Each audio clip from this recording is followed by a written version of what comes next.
विवेक जी, हम लोग आज इस मुद्दे पर चर्चा करने बैठे हैं। पहले तो मैं अपनी बात आपके सामने रख दूं, फिर हम लोग डेटा पे चर्चा करेंगे। देखिए, बिहार की जो सीमा है वो चाहे आप देखें कि बांग्लादेश के नजदीक हो अन्य राज्यों से होते हुए, या फिर नेपाल से लगी हुई सीमा हो, लगभग 900 किलोमीटर की बाउंड्री है जहां तक मेरी समझ है। और नेपाल से तो हमारा बेटी रोटी का भी संबंध रहा है, लोगों की मैत्री संबंध भी वहां होती रही है, शादी ब्याह भी होते रहते हैं, लोग आते जाते रहते हैं, इतनी लंबी बाउंड्री है। अब यह जो पूरा मामला होता है अंतर्राष्ट्रीय है, केंद्र सरकार के गृह विभाग के अंदर आता है। ये सीमा सुरक्षा बल एसएसबी पूरे सीमा की सुरक्षा करती है, देखती है कि कहीं से भी घुसपैठ न हो, स्मगलिंग न हो, लोग किसी भी तरह की गलत चीजों में इन्वॉल्व नहीं हो। तो आमतौर पर देखा जाता है कि कुछ लोग इधर से उधर या उधर से इधर आ जाते हैं। इतनी लंबी बाउंड्री है कि उसको माइन्यूटली देख पाना भी कई बार असहज होता होगा एसएसबी के लिए। हम इस बात को समझ सकते हैं जब प्रैक्टिकल रिस्पेक्ट में उस चीज को देखें तो। उसके बावजूद कुछ लोग प्रैक्टिकल इशू वाली बात हमारे सामने प्राथमिकता होती है। किशनगंज या फिर टेढ़ागाछी या फिर दिघल बैंक या फिर कोचाधामन, तो कई ऐसे इलाके हैं जिसका डेटा हमारे पास है 61 से लेकर 91 तक।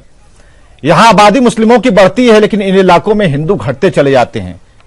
कहा जा रहा है कि जैसे जैसे आबादी बढ़ रही है, जो यहां पर कामगार जो थे, मजदूर थे, उनका पलायन हो चुका है, अपने घर संसार को छोड़कर कहीं जा चुके हैं, कहां गए नहीं पता। तो क्या यही सरकार से हम जानना चाह रहे हैं कि आपको भी क्या बिहार के विकास में यह बाधक लगता है, जो आज हम चर्चा करने आए यहां बैठे हैं कि बांग्लादेशी जो घुसपैठ हो रहा है, होता आ रहा है और भी हो ही रहा है, इसके बारे में क्या कहेंगे? देखिए विवेक जी, स्पष्ट इसका जवाब है कि घुसपैठ जहां कहीं भी होती है, जिस भी इलाके का आपने नाम लिया या इसके अलावा भी जो सीमावर्ती इलाके हैं, अगर किसी दूसरे देश से कोई हमारे देश में आकर यहां पर स्थापित हो जाता है तो निश्चित रूप से हमारे पास लिमिटेड संसाधन है, लिमिटेड रिसोर्सेज है, उन पर हमारे नागरिकों का, इस देश के नागरिकों का अधिकार है, वो सुविधाएं उनको मिलनी चाहिए। बाहर से कोई चला आता है और सुविधाएं अगर उनको भी मिल जाती है किसी कारणवश, किसी कंफ्यूजन की वजह से, या वही तो पूछ रहे हैं कैसे मिल जाती है, उनके पास पेपर्स कहां से आ जाते हैं? हमारे प्रदेश के लोगों का हकमारी है, हकमारी। देखिए अब क्या है ना कि अगर किसी ने भी, देखिए प्रशासन वहां चाक चौबंद रहता है, बहुत बड़े ऐसे मामलों का पटाक्षेप भी हुआ है, ऐसे लोगों को आइडेंटिफाई भी किया गया है, लेकिन उसके बावजूद ये उत्तर कुछ सही नहीं लग रहा है हमारे साथ। यहाँ के हिसाब से बना देता है हमारे साथ आरजेडी से एजाज अहमद साहब हैं। दुर्भाग्यपूर्ण बात है, अखिलेश जी ने एकदम वाजिब बातें कही हैं। मैंने भी इस बात को दोहराया था कि यहाँ के संसाधनों पर यहाँ के नागरिकों का ही अधिकार है और सरकार का यह दायित्व है कि अगर बाहर से कोई आता है तो उनकी खोज होनी चाहिए और उन लोगों पर निश्चित रूप से ये दो तरह की बातें हो रही हैं। इस तरह से कोई बीजेपी जो कह रही है देश के अंदर चला, ठीक है, बीजेपी ने स्पष्ट तौर पर कहा, उस बात से बिल्कुल ये ट्रैक अलग है। नीतीश कुमार ने चुनाव के वक्त जो कहा उस ट्रैक पर आप रहिए। नीतीश कुमार की मंशा क्या इस पक्ष में है? एनआरसी की बात अगर सरकार करती, आप पीछे क्यों आ जाते हैं? विवेक जी, देखिए सीए एनआरसी का एक विस्तृत मुद्दा है जिस पर हम लोगों ने कई बार बहस की है और हमारे नेता ने उस पर अपना मंतव्य स्पष्ट कर दिया है।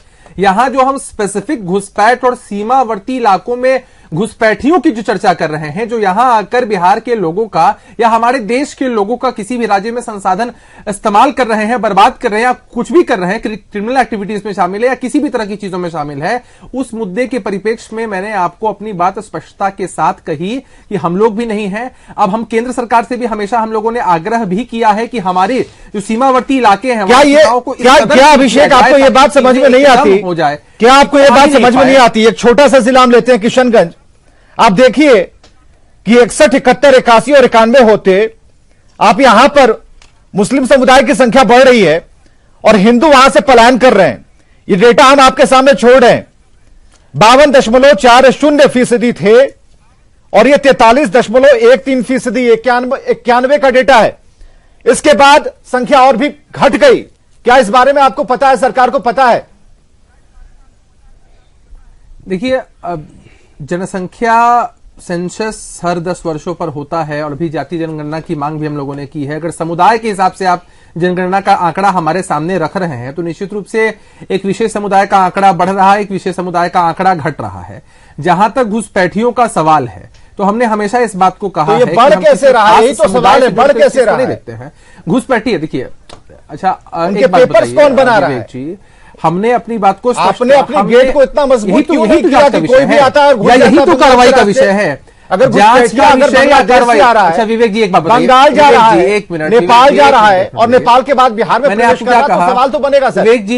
विवेक जी मैंने आपको क्या कहा कि बिहार की सीमा जिन अंतरराष्ट्रीय जो हमारी बाउंड्रीज है देशों के साथ लगती है, वहां पर एसएसबी मुस्तैदी से काम करे या केंद्र सरकार के गृह विभाग के अंदर आता है। लगातार बिहार की तरफ से यह बात कही भी जा रही है कि सीमावर्ती सभी इलाकों पर सीमा को और मुस्तैदी से सील करने की जरूरत है। वो तो राज्य सरकार के अंदर आता नहीं है कि मैं आपको स्पष्ट तरीके से बता दूं। मैं तो आग्रह की बात आपको बता रहा हूं कि केंद्र की सरकार पूरी सीमा को और मुस्तैदी के साथ प्रोग्राम के बाद अभिषेक देखिए विवेक जी मैंने पहले ही कहा, सबसे पहले तो ये बात एकदम स्पष्ट है कि पहले से लेकर अब तक घुसपैठ के मामलों में कमी आई है, वो सरकारी तंत्र की वजह से ही है। दूसरा अंतरराष्ट्रीय मामला है, एसएसबी भी उसको देखता है, हमारे स्थानीय प्रशासन के लोग भी देखते हैं। और एक इंपॉर्टेंट बात समझने की जरूरत है विवेक जी, हम जहां हैं उससे ज्यादा इंपॉर्टेंट है कि हम किस दिशा में जा रहे हैं। हम जहां थे पहले उसकी अपेक्षा हमने घुसपैठ को पहले से कम किया है, मामले हमारे सामने कम आ रहे हैं, आंकड़े हमारे सामने कम आ रहे हैं, केस भी कम दर्ज हो रहे हैं। हमारी प्राथमिकता यही है कि अवैध तरीके से कोई भी घुसपैठ करेगा तो हमारा सरकारी तंत्र, चाहे वो केंद्र की सरकार की तरफ से पहल हो, प्रदेश की सरकार की तरफ से पहल हो, हम किसी कीमत पर ऐसी चीजों को बर्दाश्त नहीं करेंगे। अब मत कीजिए बर्दाश्त, क्योंकि सरकार पर ही है कि मुझे लगता है कि कोई भी पार्टी इसके समर्थन में आरजेडी की